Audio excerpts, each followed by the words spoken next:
differently.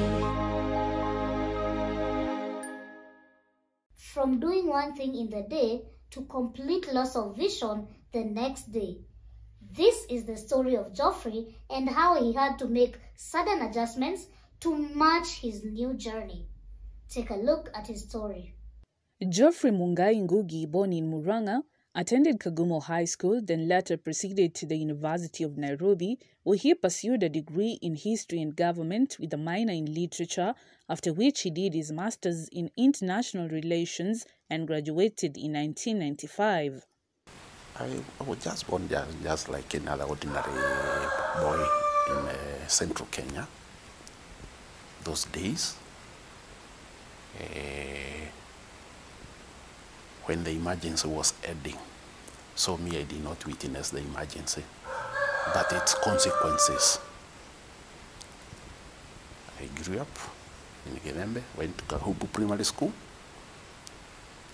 I did my CP in 1974.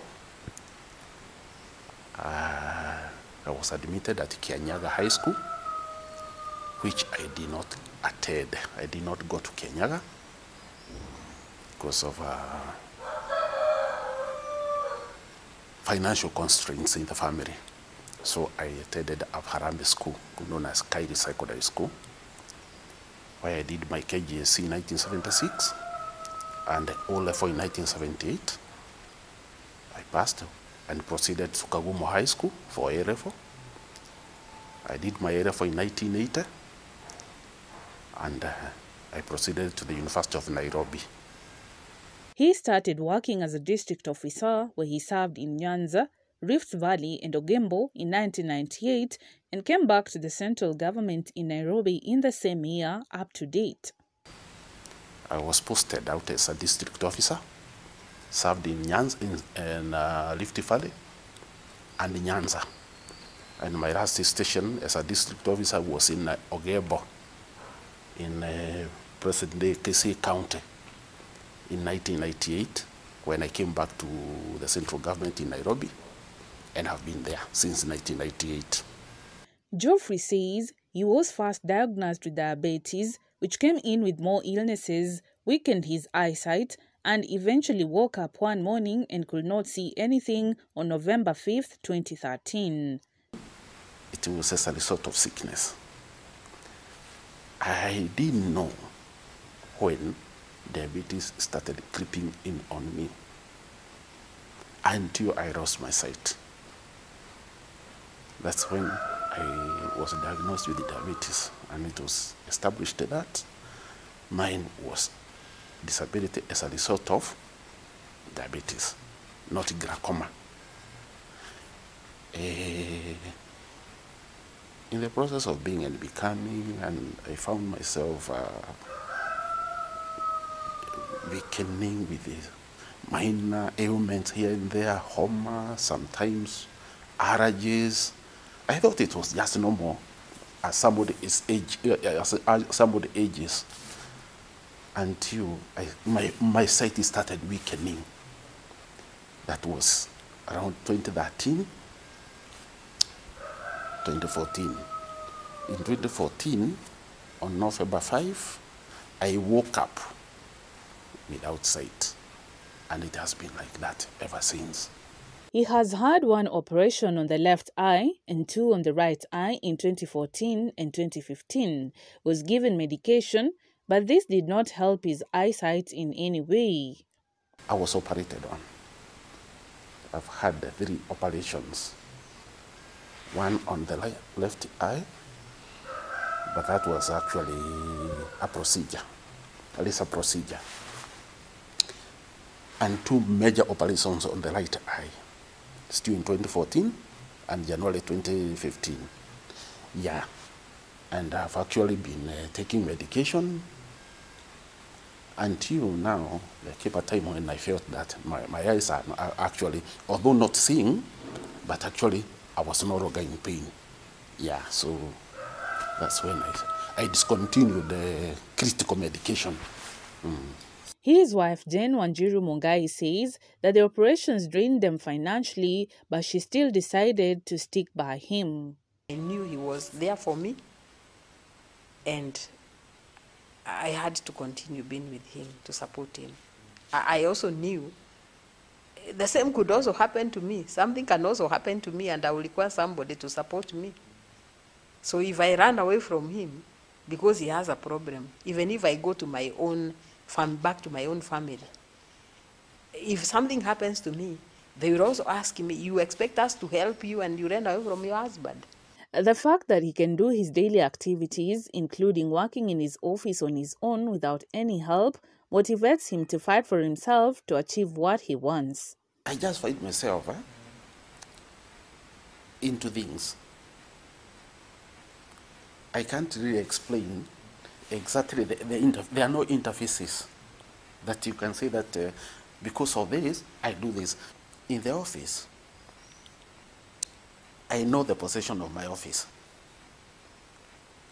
So when I get there, I just need somebody to escort me from outside to the office. Inside that building, I know. I can take myself to the toilet. I know where the cabinet is. So I'll take my keys, open the cabinet, get the documents I want.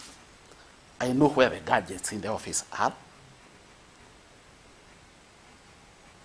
And if it's the computer, I know how to switch on the computer.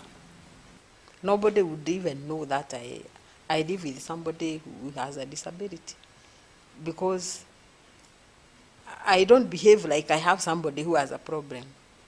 And he has helped me a lot. In accepting it himself, I also accepted the situation.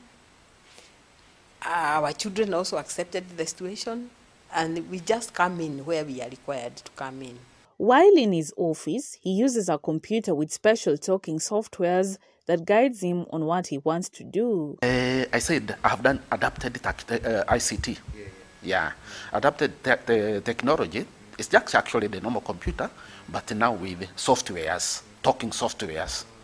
Yeah. For the disabled. He has done both Braille, adapted technology, orientation, and mobility while at the Kenya Institute for the Blind. I went for rehabilitation.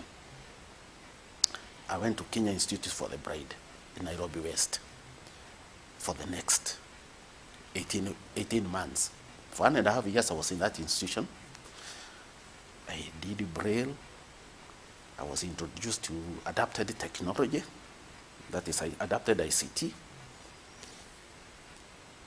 I was taken through orientation and mobility. So that course helped me also to rediscover myself.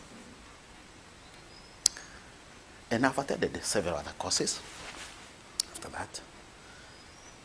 Due to his blindness, he has lost so many friends who feel like he is no longer helpful to them. Once disability comes calling, there are so many other problems which come. One of them is the social problem, the social stigma. Friends, acquaintances, even close family members you thought were actually your relatives, they may turn against you. My associates in the office, even outside the office, once they realized that I had actually sustained visual disability, most of them, 98% of them disappeared, even from the office. An office which used to be very busy now is a sad office for myself. Work used to flow into my office. Now I hardly ever get anything. But I got to the office because I'm still there. And I do believe that despite the condition, I am still lucid. My mind is still intact. I can do anything. Persons with disability should not succumb to any kind of stigma, but let it go and move on with life. Stigma is actually the biggest problem for the disabled. Although, me, I would appeal to the disabled, anybody who is disabled, not to succumb to that stigma. Yeah, they should move on.